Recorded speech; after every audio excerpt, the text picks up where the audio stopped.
24, Mateus capítulo 24, você saiu da sua casa e veio aqui para você falar com Deus, para Deus falar com você, para que sejamos nós, todos nós edificados, abençoados, para que cresçamos, não é? Em graça, em conhecimento do Senhor Jesus dia após dia, e possamos galgar essa jornada chamada vida, né?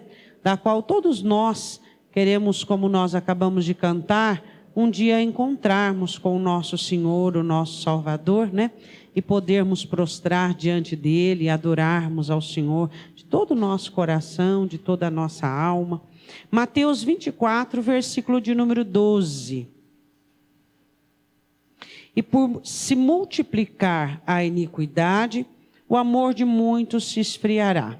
Podemos assentar, abrindo comigo a sua Bíblia, Apocalipse capítulo 2. Apocalipse capítulo 2. O Senhor Jesus explicando aos seus discípulos sobre várias situações que iam acontecer no final dos tempos. E ele fala dentro delas uma em particular, sobre o esfriamento do amor, né? Porque o amor, ele tem que ser caliente, né? Ele tem que ser quente, ele tem que ser fervendo, né? O amor, ele tem uma temperatura, né? Então ele tem que ser quente. O Senhor Jesus diz que o amor tem que ser quente. Essa é a temperatura do amor. E o Senhor Jesus diz que a iniquidade, por proliferar-se, por aumentar, ela vai acarretando situações do esfriamento do amor. Quais são as situações que esfriam o amor? Vamos ler a carta de Efésios. O Senhor Jesus envia à igreja de Éfeso, em Apocalipse 2. Vamos olhar o que o Senhor Jesus diz sobre ela. Ele diz assim, ó: escreve ao anjo da igreja de Éfeso, isto diz aquele que tem na sua destra as 7 estrelas. Quem são as 7 estrelas? Os 7 anjos da igreja, que anda no meio dos 7 castiçais de ouro. Quem são os 7 castiçais de ouro? As igrejas. Ele diz: conheço as tuas obras, o teu trabalho, a tua paciência, e que não podes sofrer os maus, e pusestes à prova os que dizem ser apóstolos e o não são. Tu os achastes mentirosos, sofrestes e tens paciência, e trabalhastes pelo meu nome e não te cansastes. Que coisa boa, não é? Até aqui tem muita coisa boa, não tem? E de novo o que o Senhor Jesus fala sobre essa igreja de Éfeso. Quais são as características dela? O Senhor Jesus diz assim, ó: eu vi as suas obras e eu as conheço. Você é uma igreja trabalhadora, uma igreja que trabalha, uma igreja de obras, uma igreja que é uma igreja paciente, é uma igreja que sabe esperar o tempo das coisas, que sabe se portar adequadamente nas situações, não é uma igreja atribulada. Você é uma igreja que tem sabedoria de julgamento, você é uma igreja que sabe julgar quem é verdadeiro e quem é falso, e o seu julgamento foi correto. Vocês preservaram a doutrina, vocês preservaram os ensinamentos, conseguiram identificar os lobos, os falsos profetas no meio de vocês, e vocês estavam certos, porque vocês os achavam o quê? Mentirosos. Aí eles disseram, aí o Senhor Jesus diz assim, versículo 13, novamente o Senhor diz: vocês sofreste, ou seja, uma igreja sofredora, uma igreja que sabia sofrer as aflições, as perseguições, sabia abnegar, renunciar. Uma igreja paciente, novamente, ele atribui e faz uma conotação à paciência, que a paciência é muito importante, né? E ele diz assim: e vocês também trabalharam, foi pelo meu nome, vocês não trabalharam por vocês, não. E não te cansastes, ou seja, vocês são até agora só elogio, pronto, fecha, passa a régua e pronto. Tá ótimo, vai para o céu. Faz o pacote, já manda para a glória. Próximo versículo.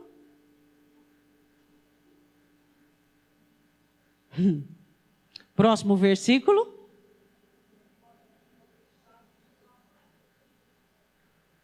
Tenho, porém, contra ti que... Tá.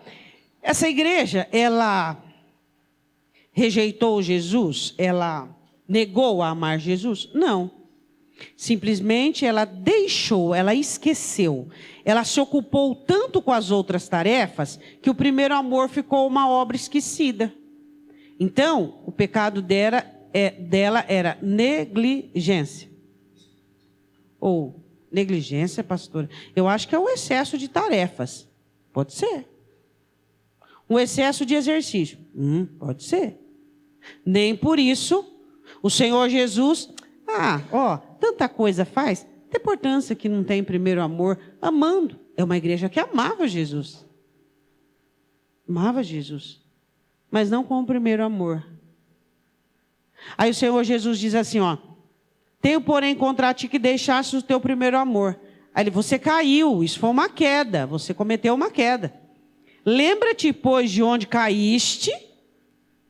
Vai averiguando, vai analisando, vai observando, vai vendo o que é que vocês esqueceram, o que é que vocês negligenciaram, o que é que vocês deixaram de lado. Lembra onde caíste, pratica as primeiras obras, ou seja, lá no começo vocês estavam, joinha, tudo certinho, estava ok, tá? Não tinham tanta inteligência, né? Tem crente que é assim, né?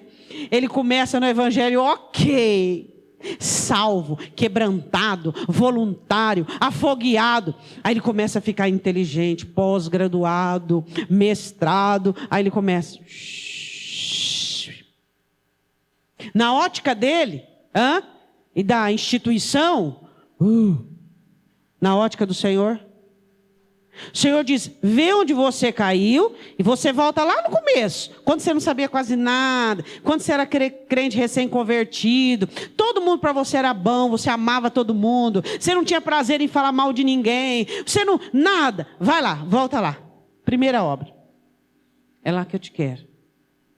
Aí ele diz assim, lembra-te pois de onde caíste, arrepende-te, pratica as primeiras obras, ou seja, não adianta vocês só arrependerem e disserem, nós arrependemos, realmente nós não te amamos como antes. Não, amor é prática. Vocês vão ter que fazer o que vocês faziam antes. Quando não, se vocês não fizerem isso, brevemente ativirei e tirarei do seu lugar o seu castiçal. A igreja vai morrer. Se não te arrependeres. Ou seja, o Senhor dá uma chance de arrependimento. Eu quero analisar junto com você as obras que essa igreja tinha, à luz da palavra. E analisar o que leva uma pessoa, com tantas práticas boas desse jeito, cair no esquecimento do primeiro amor. O que leva uma pessoa a crescer tanto, ter tanta coisa boa, fazer tanta coisa boa que você viu, que não são poucas. Era uma igreja que tinha entendimento, que tinha conhecimento, que tinha prática, uma igreja paciente, uma igreja inteligente e reprovada. Por quê? Porque o primeiro amor havia se esquecido. Eu quero falar do sofrimento. Muitas pessoas, quando passam pelo sofrimento, e elas passam com fé, e elas passam com força, e elas passam com vigor, com caráter, só que as marcas ficam.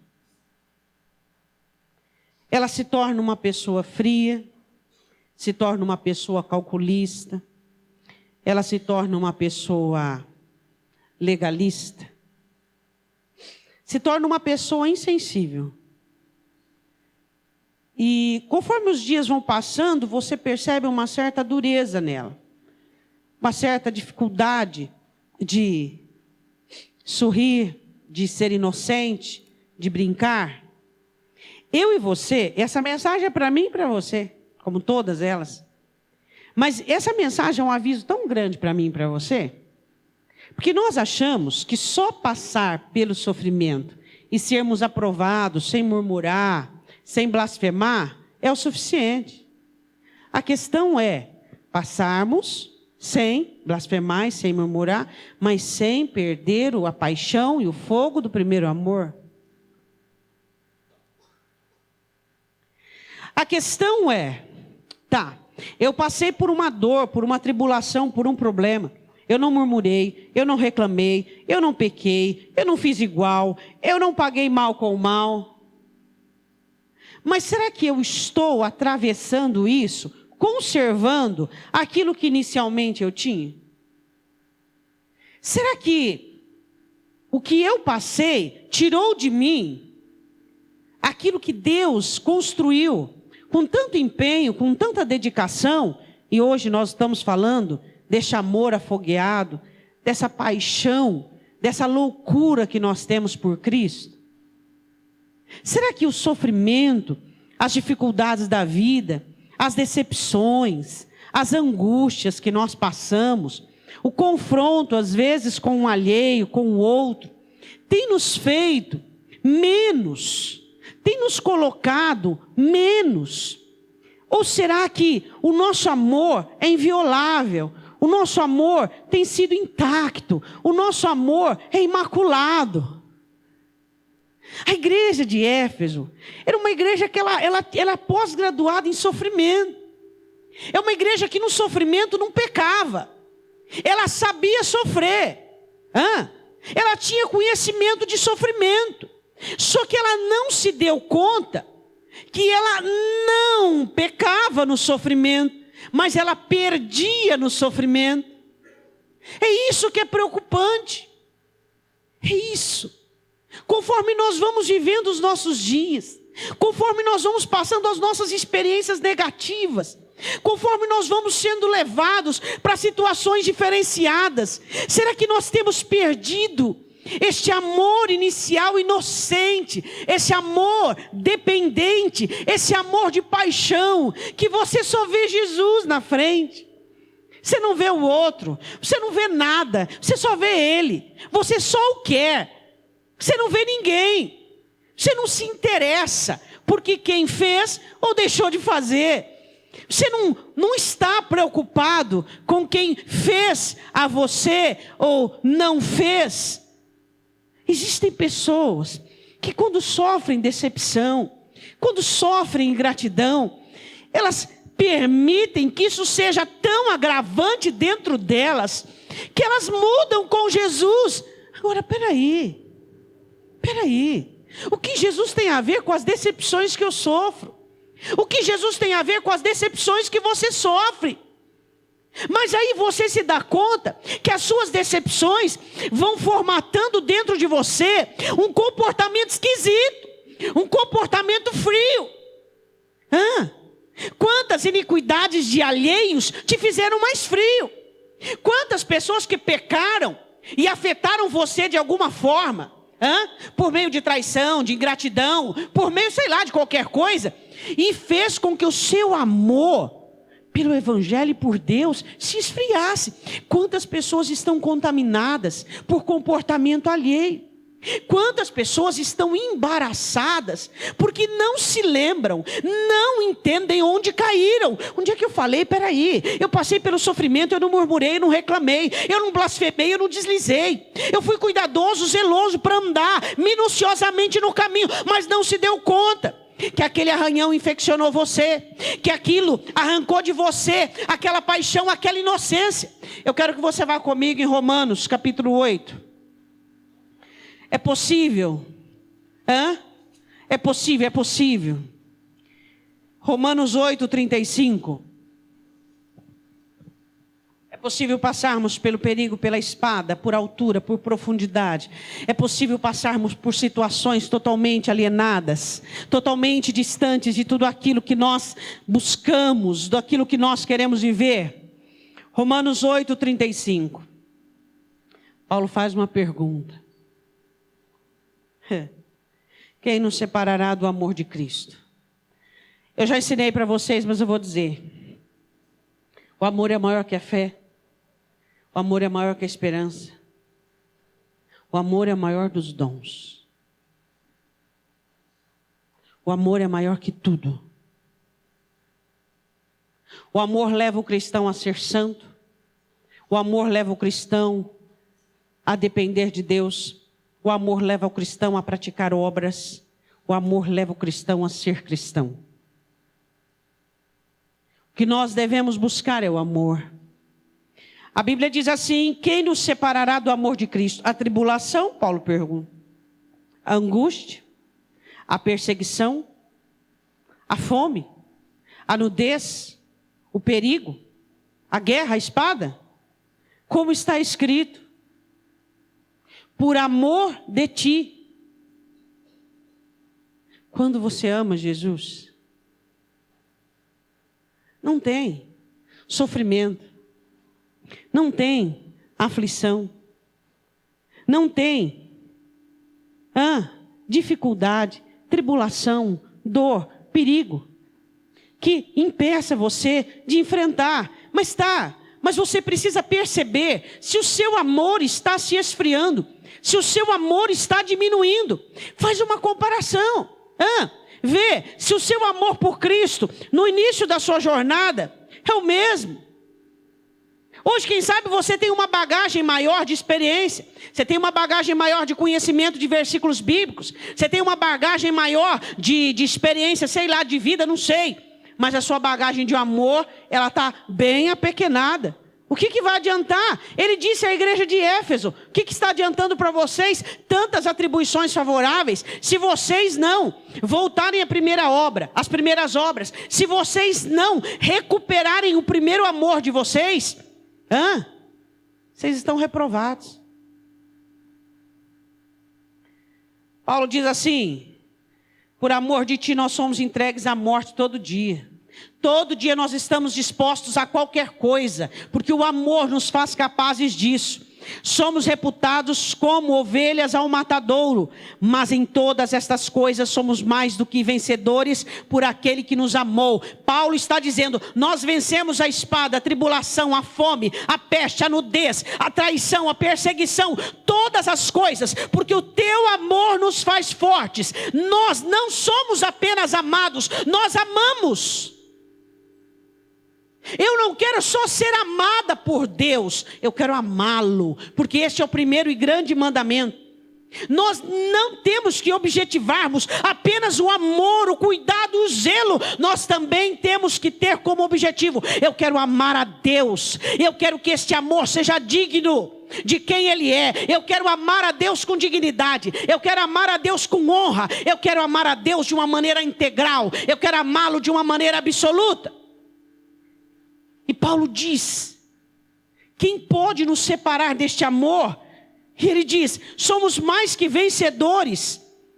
E ele diz: morte, vida, anjos, principados, potestades, presente, porvir, altura, profundidade, criatura, pode nos separar do amor de Deus? Não. Ele fala de situações, depois ele fala de seres angelicais, demoníacos ou pessoas.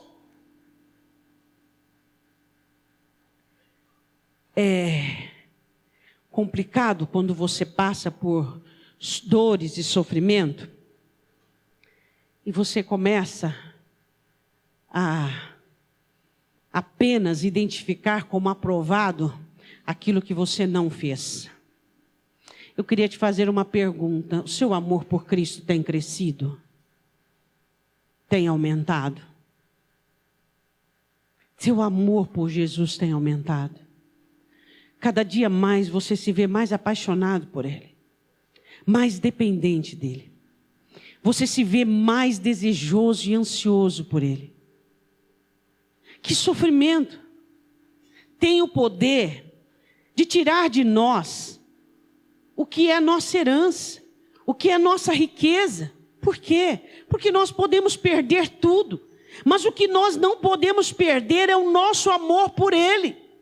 O nosso amor por Ele é a nossa verdadeira riqueza, é a nossa verdadeira herança. Isso é que nos garante continuarmos, isso é que nos garante. Então você passou, por uma provação, você passou por uma tribulação, você não pecou, você não murmurou, você não caiu, mas o seu amor diminuiu, porque você ficou um tanto amargo, você ficou um pouquinho ressentido, e aí você perdeu um pouco. Isso é ruim. Isso é muito ruim, Por quê? Porque a questão é nós passarmos pelo sofrimento, não pecarmos, mas não perdermos o nosso amor. Quero falar sobre a segunda situação do sofrimento. Quero falar sobre a paciência da igreja de Éfeso. Era uma igreja que ela tinha uma qualidade muito importante para uma igreja, para um cristão. ela não era uma igreja que agia pelo ímpeto, ela não era impetuosa. Quantas pessoas que são impetuosas? Sente, já vai fazendo. Pensa e já vai fazendo, não é verdade? Ela era uma igreja que ela sabia esperar Deus falar, Deus dirigir. Ela analisava as coisas, analisava as situações, para que depois ela pudesse agir. Era uma igreja que era paciente. Eu quero falar de paciência, eu quero que você vá comigo em 2 Coríntios 12, 10. Eu quero falar sobre pessoas que confundem paciência com morosidade. O apóstolo Paulo estava passando um momento muito difícil na sua vida, com um espinho na carne, que eu não sei qual é, também nem tenho curiosidade de descobrir. E a Bíblia diz que ele ora ao Senhor, e no versículo de número 9, ele recebe uma resposta de Deus. Deus diz assim para ele: a minha graça te basta, porque o meu poder se aperfeiçoa na fraqueza. Paulo estava com aquele espinho na carne e ele ora por 3 vezes e muito ansioso para poder ficar livre daquilo. E a resposta de Deus é: a minha graça te basta. Ele entendeu. Ele compreendeu.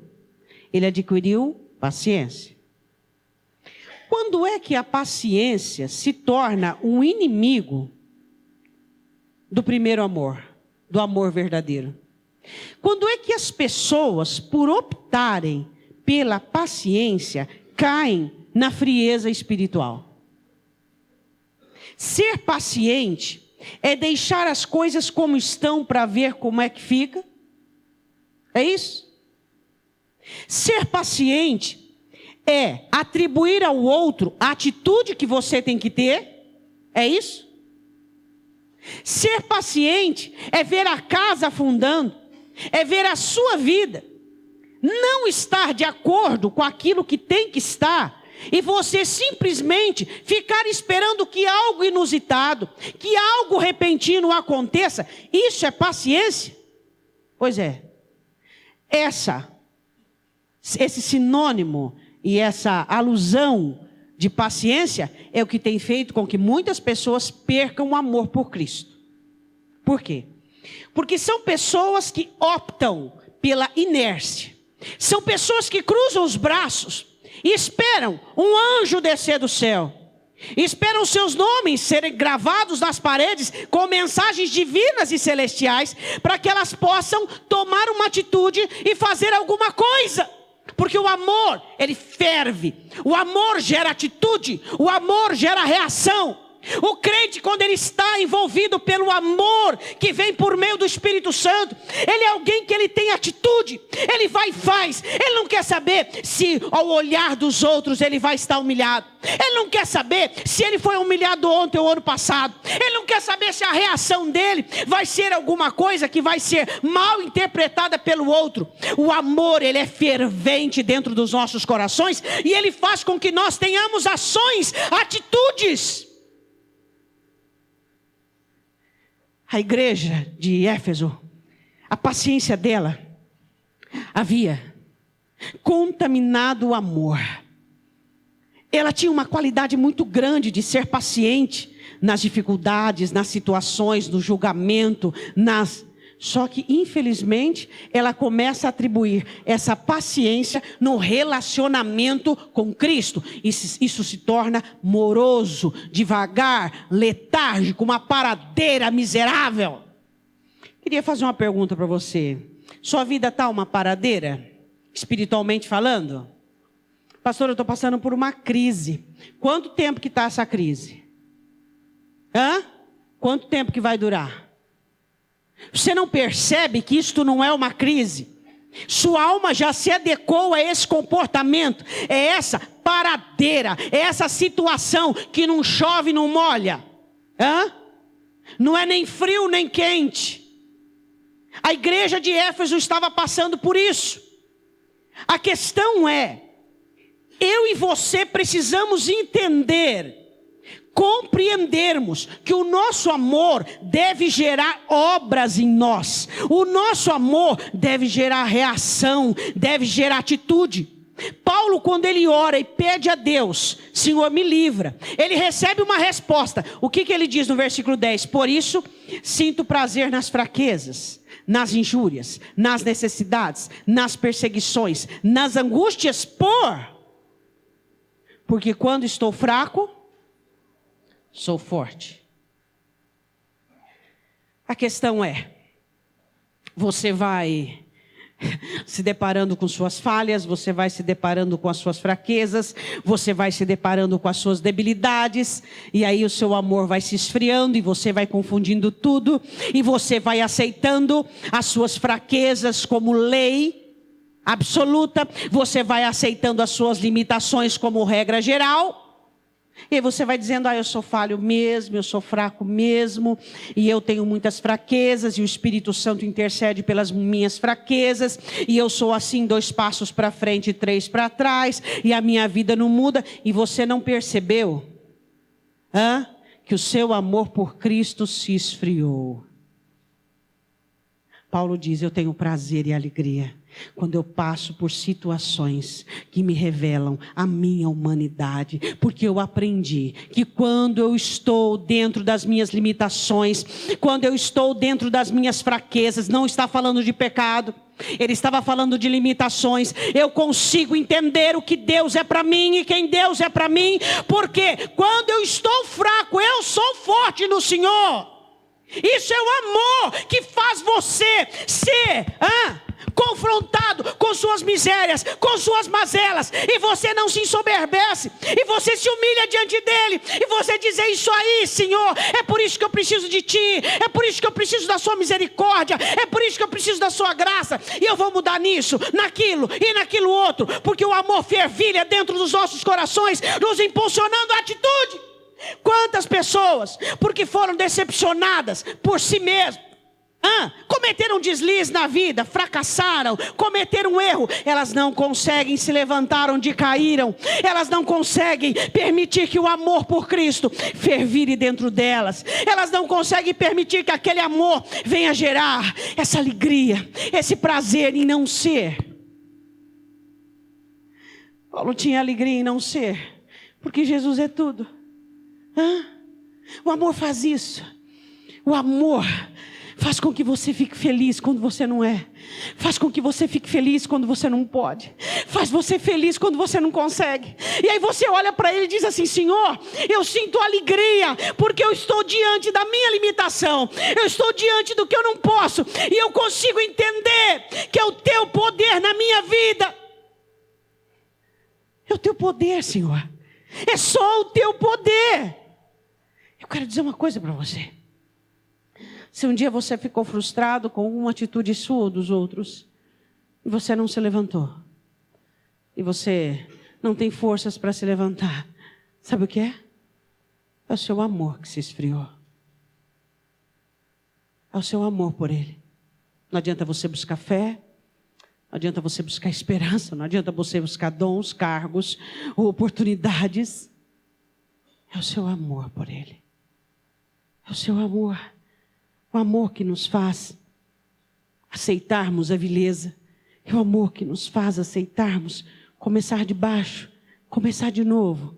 Só o amor nos habilita a enxergarmos a nossa fraqueza, a nossa humanidade, a nossa debilidade.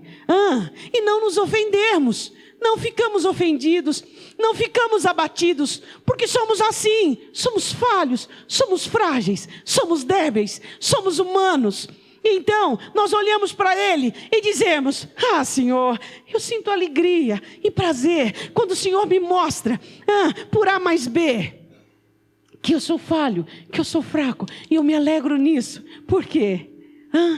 Porque quando eu sou fraco, quando eu estou fraco, enxergando a minha fraqueza, eu reconheço que só o Senhor é Deus na minha vida, e aí eu me construo em cima da tua palavra, porque não há lugar para soberba, só há lugar para a tua palavra dentro de mim.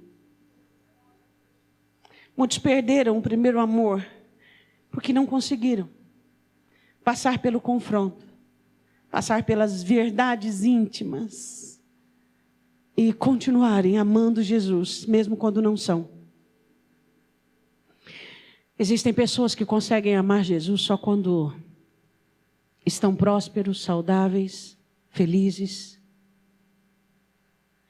com o ego lá em cima, aprovando a si mesmo. Mas, quando você o ama, você consegue amá-lo, se achando pequeno, se achando cheio de falhas, se achando fraco, frágil, se achando pecador.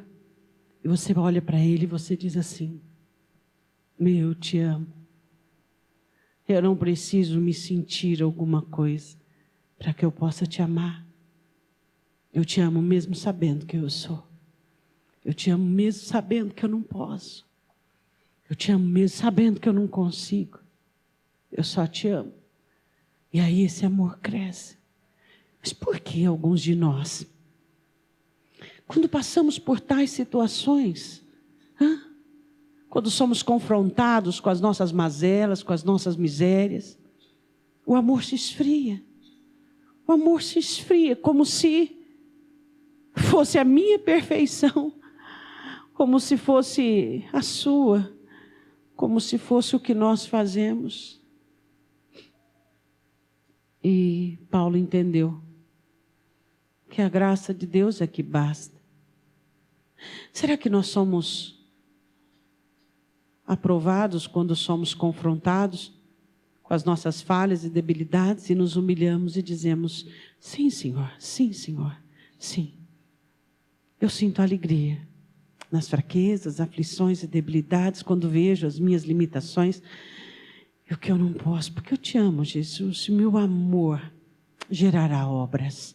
O meu amor vai me ajudar a sair dessa situação. Qual é o guindaste que você está esperando tirar você de uma crise espiritual?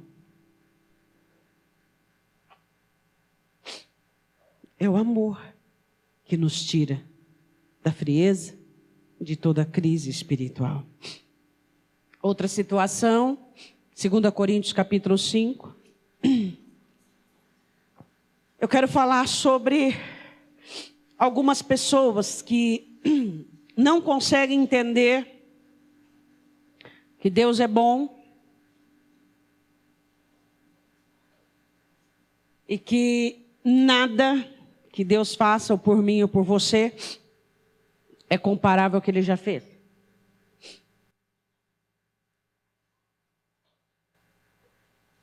A igreja de Éfeso era uma igreja muito abençoada, muito rica. Era uma igreja que havia tomado posse de algumas atribuições. E eu quero falar sobre algo que me constrange e provavelmente você também. O amor de Cristo.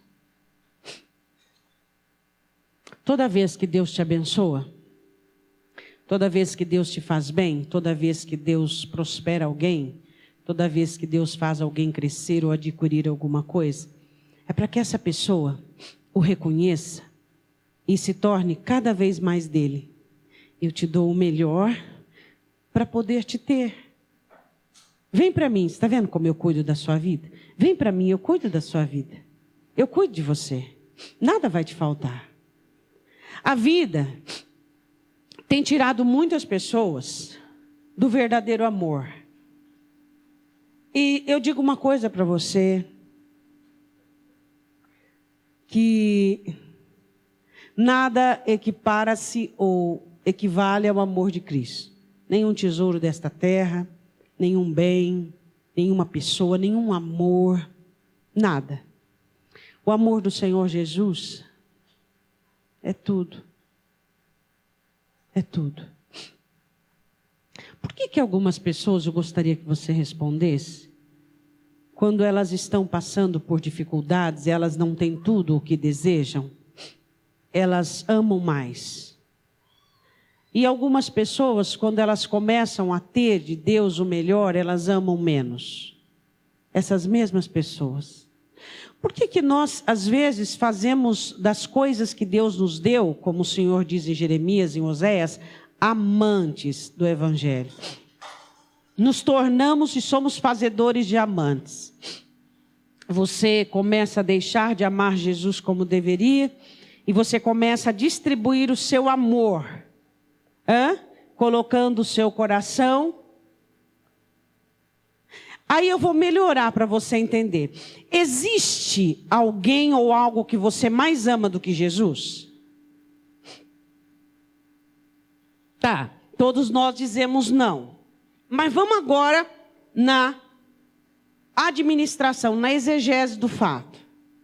Dedicação, compromisso, servilismo, empenho. Analisando a via dessas regras, aí você descobre quem você ama mais, disse Jesus em Lucas 7. Lembra daquela mulher pecadora que prostrou-se aos pés de Jesus? Por que Jesus disse que Simão amava menos? Porque Simão não tinha feito o que ela fez. Então dá para medir o nosso amor por aquilo que nós fazemos. Eu cheguei na sua casa, você não me beijou, você não lavou os meus pés. Eu cheguei na sua casa, você não. Então, por que ela ama mais? Ela ama mais do que você. Então, o nosso amor é medido conforme nós fazemos. É assim que é medido o nosso amor. Porque se alguém perguntar para você, você ama Jesus menos do que as... Não, você ama seu... Não, você ama sua... Não, eu amo Jesus mais. Mas a verdade da resposta é a nossa dedicação. Deu para entender? Você se dedica mais à sua família do que a Jesus? Eu não estou falando de igreja não, tá? Tira a igreja do lado. A igreja do Senhor Jesus, Ele cuida dela, ela vai bem, graças a Deus. Você se dedica mais ao trabalho do que a Jesus? Você se dedica mais à própria vida do que Jesus? Aí mede-se o seu amor. É assim que se mede o amor. A vida tem sido um rival imenso a algumas pessoas que não conseguem estar casados, estar abençoados e continuar amando Jesus. Paulo diz isso, uma coisa muito interessante. Ele diz assim, aqueles que são casados sejam como se não fosse. Ou seja, que o seu compromisso com a família não seja maior do que com Cristo. Aqueles que usem deste mundo, não abusa. Ele explica, e a palavra é muito bem explicada. E em 2 Coríntios 5, versículo 14. Porque o amor de Cristo nos constrange. O amor de Cristo te constrange. Você fica constrangido. O que eu vou fazer, meu Deus? O que eu vou fazer? É tanto amor, é tanto amor, é tanto amor. Julgando nós assim, que se um morreu por todos, logo todos morreram. E ele morreu por todos para que os que vivem não vivam mais...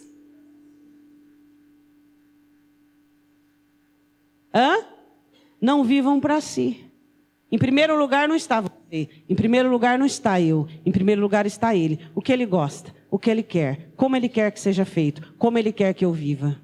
Isto é o primeiro amor. Que jeito que Ele quer que eu viva. Isso é o primeiro amor. A igreja de Éfeso, ela tinha paciência, tinha trabalho, tinha sofrimento, tinha obras, mas havia esquecido. Quem sabe você constituiu família, prosperou, tem saúde e o seu amor diminuiu. Mas por quê? Qual é a ligação que eu não entendi ainda? Que carro substitui o amor? Que família substitui o amor? Ao contrário, Jesus disse que nos últimos dias os nossos inimigos seriam os da própria família, que nos fariam mais mal. Peraí, qual é o tempo que nós temos vivido? Qual é o tempo que nós estamos entendendo? Será que existe coerência em nós, comprometimento com a palavra? Em entendermos que nada pode ser maior que o nosso amor por Jesus. Nada pode ser maior. Nada, ninguém. O seu amor por Cristo deve ser maior que o seu amor por você, que o seu egoísmo. É isso que nós temos que entender. Muitas pessoas têm passado pela vida e têm ganhado, conquistado e têm perdido o amor por Jesus. Quero falar agora de um assunto muito interessante. O Senhor Jesus olha para Éfeso e diz Disse assim: vocês julgaram bem, vocês analisaram aqueles que diziam-se apóstolos e vocês os acharam mentirosos. Eu quero, pasmem vocês, eu quero falar um último assunto que divide-se em dois, que fazem com que as pessoas percam o primeiro amor: conhecimento, legalismo e julgamento. O crente, quando ele chega na igreja, ele se converte, ele não quer saber da vida de ninguém, ele quer saber em servir Jesus e amar Jesus. As pessoas da comunidade dele são abençoadas, ele não está. Aí ele começa a conhecer, ele começa a crescer, ele começa a ficar legalista, ele começa a julgar. A igreja de Éfeso julgou tanto, que esqueceu de julgar a si mesma. Ela começou a julgar tanto, a analisar tanto, que esqueceu de se analisar. Eu quero que você vá comigo uma problemática de Paulo em 1 Coríntios capítulo 4. Paulo sofreu muito como apóstolo, como pastor. E o verdadeiro pastor sofre muito. Verdadeiros pastores sofrem. 1 Coríntios capítulo 4. Vamos começar a entender. O que acontece? Estava acontecendo uma divisão na igreja de Corinto. Eu sou desse, sou daquele outro, sou daquele outro. E aí Paulo lança uma defesa para eles saírem daquela situação, tá? Aí ele diz assim no versículo 1: que os homens nos considerem como ministros de Cristo e dispenseiros dos mistérios de Deus. Só. É só isso que nós esperamos. Nós não esperamos adoradores, nós não esperamos discípulos nossos, nós não esperamos nada. Nós só esperamos que sejamos considerados e respeitados como ministros de Cristo e dispenseiros dos mistérios de Deus. Só isso. Segundo, além disso, requer-se dos dispenseiros que cada um se ache fiel. Quer dizer, quem se acha dispenseiro no ministério tem que ser fiel. Aí ele continua. 3. Todavia, a mim muito pouco se me dá de ser julgado por vocês. Vocês não vêm querer me julgar, não. Porque eu primeiro me julguei, ele fala. E eu não me achei, por isso também não me julguei nisso aí. Ele diz assim, pouco se me dá de ser julgado por vós, ou por algum juízo humano. Nem eu tampouco a mim mesmo me julgo, porque em nada me sinto culpado. Quer dizer, eu olhei para mim, não me achei culpado, e não entrei em juízo nenhum, julgamento nenhum. Espera aí. Vocês não vão me julgar, não. Por quê? Porque eu já olhei. E eu não fiz nada de errado. Então vocês querem encontrar o que em mim?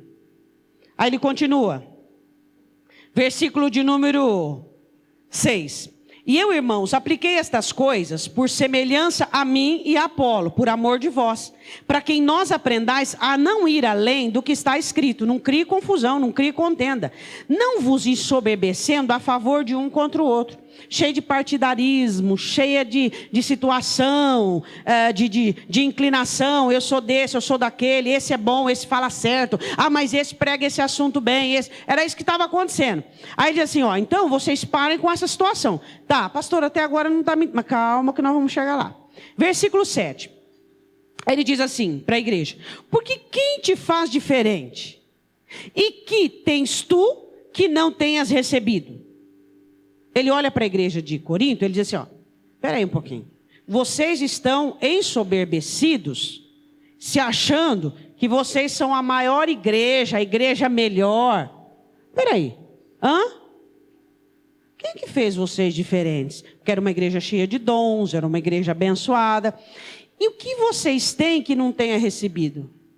Aí ele começa dizendo o seguinte: se recebestes, por que te glorias como se não houveras recebido? Não era de vocês, tudo que vocês têm foi Deus quem deu. Então por que existe glória? Por que vocês estão ensoberbecendo? Aí entra a questão da pessoa começar a julgar tudo. Ela começa a julgar. Uma pessoa próxima dela, ela julga. Ela escuta uma coisa, tudo ela julga. Ela não consegue viver naturalmente. Ela vive desconfiada de tudo e de todos. Aí Paulo olha e diz, espera aí. O comportamento de vocês está errado. Vocês se sentem superior, querendo julgar tudo e todos. Mas espera aí, quem deu tudo que vocês têm foi Deus. Aí ele continua dizendo, Já sei, é porque vocês estão gordos, fartos, abençoados, ricos. Vocês acham que sem nós vocês reinam. Estou entendendo. Quisera que vocês reinassem, para que também nós pudéssemos reinar convosco. Paulo está dizendo, vocês se esqueceram que eu contribuí para que vocês chegassem onde vocês chegaram? Espera aí. Vocês acham o seguinte, sem nós, vocês estão reinando, e vocês agora se acham independentes, se acham que pode tudo. Olha a situação da igreja. Aí ele diz o seguinte, versículo 10. Nós somos loucos por amor de Cristo, vós sábios em Cristo, nós fracos e vós fortes, vós ilustres e nós vis. Vocês se acham assim os melhores. Aí ele diz, eu acho que nós apóstolos, Deus pôs como uma escória deste mundo mesmo. O que eu quero chegar?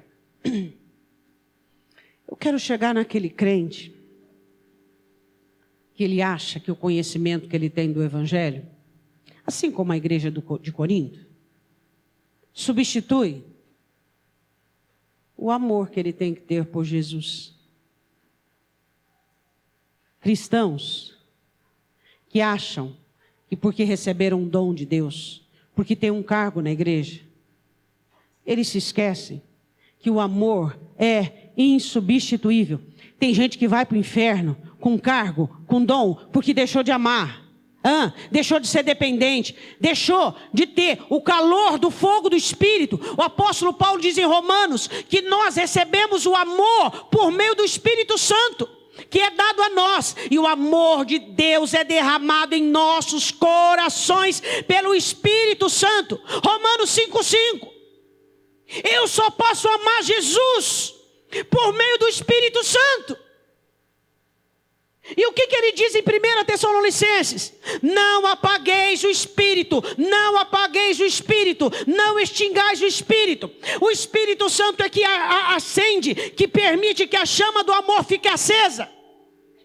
Pessoas legalistas, que rotulam, soberbas, arrogantes, que se sentem pessoas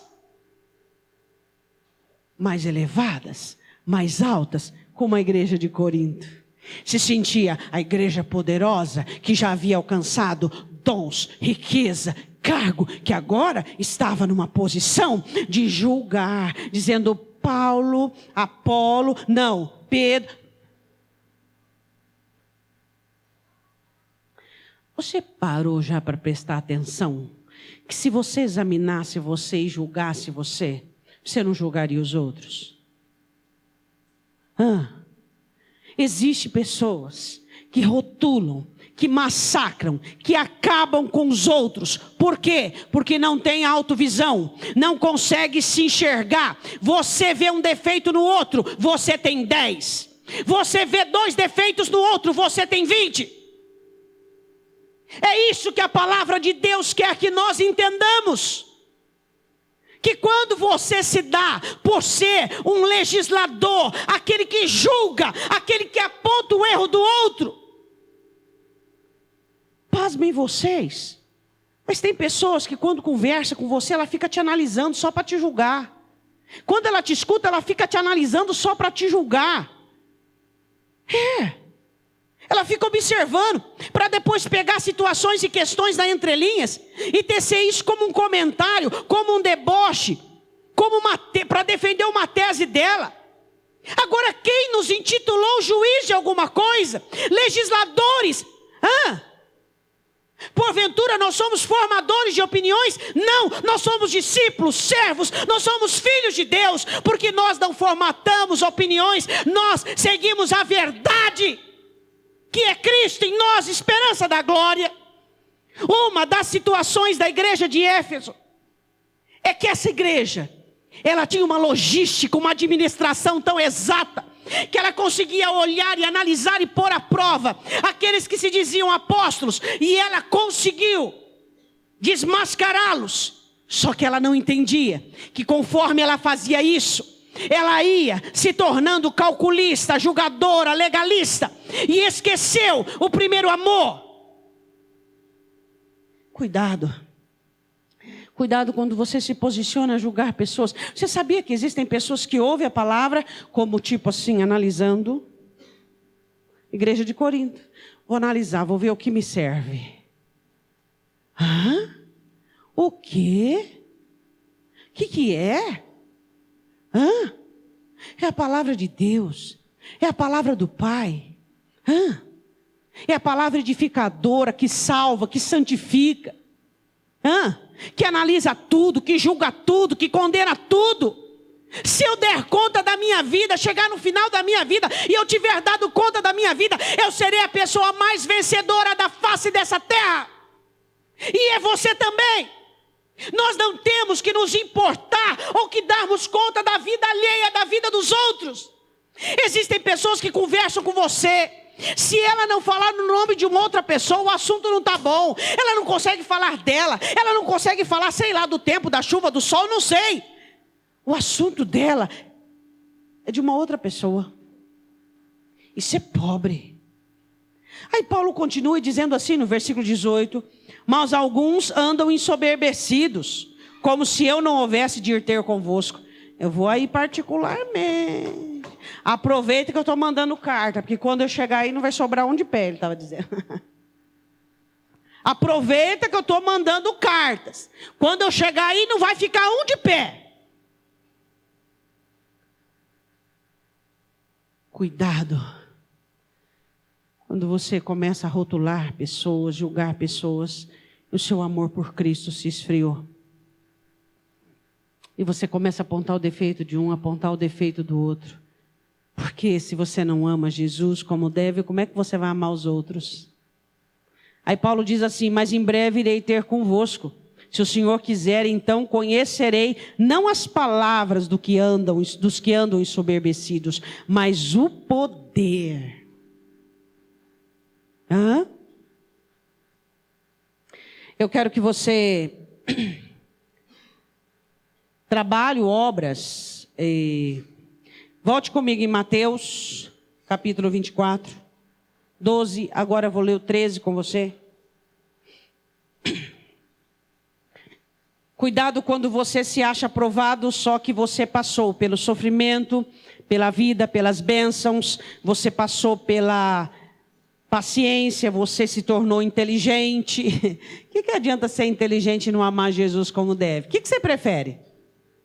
Ser inteligente, sábio, estudado, conhecedor, ou continuar amando Jesus? Se possível, as duas coisas. Tá, resposta certa. Mas se não possível, o que é? Amá-lo acima de todas as coisas. Amá-lo acima de todas as coisas. Amá-lo, amá-lo. O Senhor Jesus diz assim, vocês são uma igreja, Éfeso, paciente, trabalhadora, que julga certinho, que analisa. Só que em toda essa jornada de vocês, vocês perderam o primeiro amor. Aconselho-te que vocês olhem onde vocês caíram. Arrepende-te e pratica as primeiras obras. Voltem a ser como vocês eram. Olha para o seu irmão e diga, volta a ser como você era. Inocente, simples. Hã? Simples, inocente. É ou não é? Comum, humano, gentil, amável. Gente. Normal. Normal. Por quê? Que tem que me tratar? Não, me trata normal, eu sou humano. Você olha e fala, eu sou humano. O Senhor me abençoou, mas eu continuo sendo gente. Eu continuo precisando de você, eu continuo precisando da sua ajuda. Eu sou ser humano. Jesus diz, pratica as primeiras obras. Volta a ser como você era, simples, gentil, afável, humano, só humano. Eu estou dizendo para vocês, nós estamos vivendo dias difíceis, últimos dias. As pessoas não são mais humanas. Quem elas são, pastora? O que os outros querem que elas sejam. As pessoas não são mais humanas. Elas são o que os outros esperam que elas sejam. Elas são o que os outros buscam delas. O que o seu precisa é de gente humana. É só isso, de ser humano. De gente que chora, de gente que sofre, de gente que passa por situação, de gente que tem limitação, de gente que tem fraqueza, mas de gente que quer Deus. É isso que a igreja precisa. A igreja não precisa dos santarrões, dos legisladores, dos legalistas, dos que julgam. A igreja precisa de gente que se arrepende do pecado, de gente que muda de vida, de gente que ama, outro que é gente também. Isso é amor. A igreja de Éfeso não havia apenas diminuído o amor dela por Cristo, mas também pelo próximo. Não havia mais aquela comunhão, não havia mais. Aí eles diziam como alguns dizem. Alguns diziam, está estranho para mim, aquele lá está estranho, aquele grupo de amigos está estranho. Ou é você que perdeu o primeiro amor? Ou é você que não consegue chegar numa situação e conversar e falar sem julgar ninguém, sem condenar ninguém? Queria perguntar uma coisa para você. Hoje em dia, com quem que você conversa?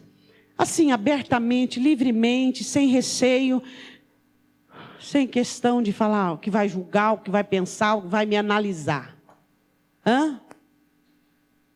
Nós precisamos de gente assim, diga amém.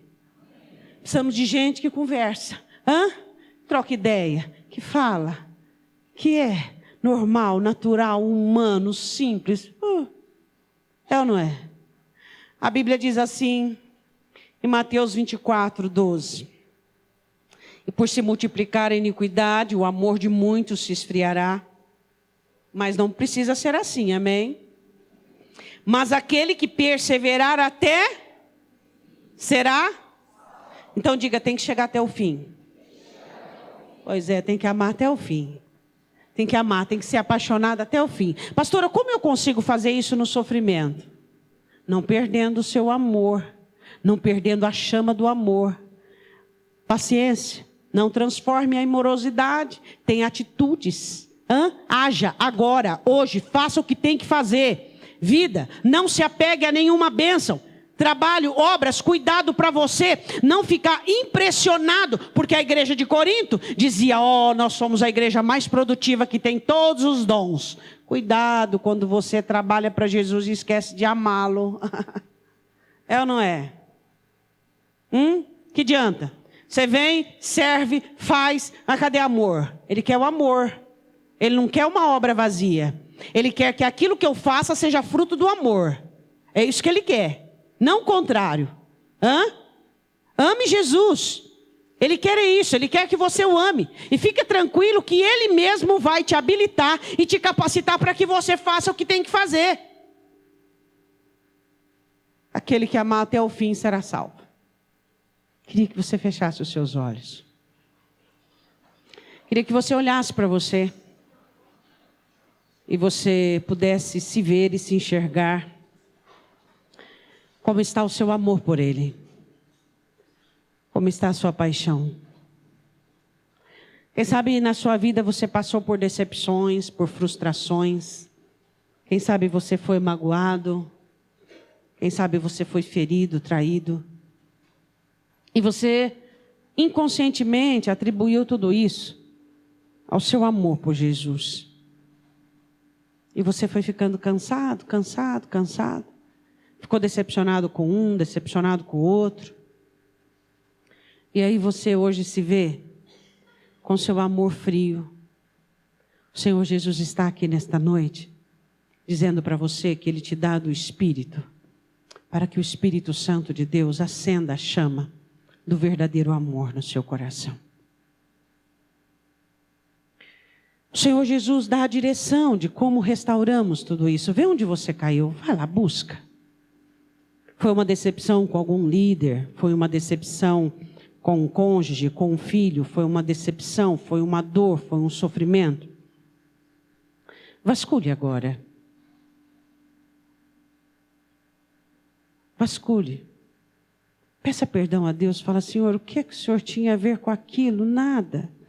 Por que eu atribuí isso ao amor que eu tenho por Ti? Se você foi ferido, se você foi machucado, se você foi ofendido. O Senhor Jesus diz, levanta onde você caiu. Ou quem sabe, foi a paciência, morosidade, que fez você perder a chama do seu amor. Você foi deixando as coisas como estavam, você foi ignorando fatos, você foi cruzando os braços. E quando você se deu conta, o seu amor tinha se esfriado porque você não cuidou dele. Quem sabe a sua paciência, a sua espera, não é mais uma paciência nem uma espera, mas uma atitude de letargia. Você se embaraçou em um fato, em algo que aconteceu. E hoje você perdeu o teu primeiro amor. Oh, Senhor Jesus. Quem sabe a vida, os bens, o trabalho. Mesmo quando você sai do trabalho, você o leva para casa, na sua mente e no seu coração. E o seu trabalho ocupa 90% do seu coração. E não sobra nada para Jesus. E a sua prosperidade, os seus bens e a sua festa tem tirado de você as condições de amá-lo como devia. Ou quem sabe, como nós falamos, o seu trabalho na igreja, você trabalha, você é diácono, intercessor, não sei, intercessora. E você foi trabalhando, e você foi se esfriando. Porque você se ensoberbeceu no que fazia. Esqueceu de fazer por amor. E o amor se esfriou. E hoje, às vezes, é uma luta para você cumprir seus compromissos. Peça perdão ao Senhor. Nada que eu faça para Deus substitui o meu amor por Ele. Paulo diz em Coríntios, eu possa ter habilidade de fala, eu posso ter voluntariedade para doar, eu posso morrer, mas se eu não tiver amor, eu nada serei. Eu quero te dar a oportunidade de você pedir perdão e arrepender-se. Eu quero te dar a oportunidade de você falar com Deus. Ou quem sabe você se tornou tão inteligente, tão legalista, tão intelectual, que hoje para você tudo é julgamento, tudo é análise. Mas não você que deveria ser, mas os outros. E hoje você se tornou frio, calculista, distante da simplicidade do amor, distante do carinho de Jesus Cristo.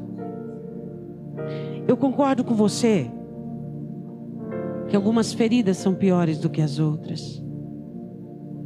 Eu concordo com você que algumas dores são maiores do que as outras.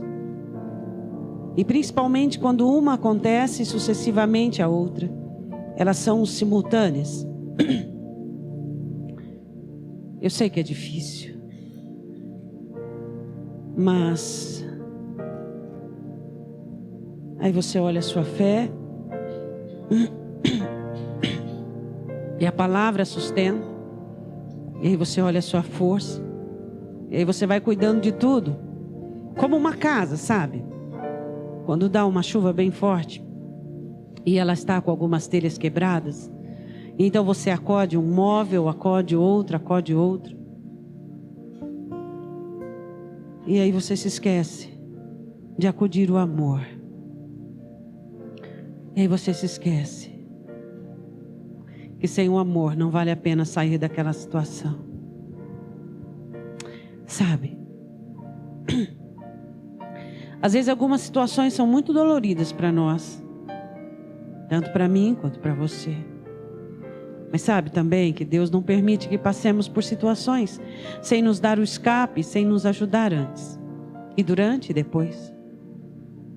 Mas sabe, sobre tudo o que você deve preservar e guardar nessa tempestade que você está passando, guarda o amor. Não deixe ele ser maculado, ele tem que ser inviolável. Jesus, você diz: não importa o quanto eu estou sofrendo, não importa o quanto eu chore, não importa, Senhor, o quanto está doendo.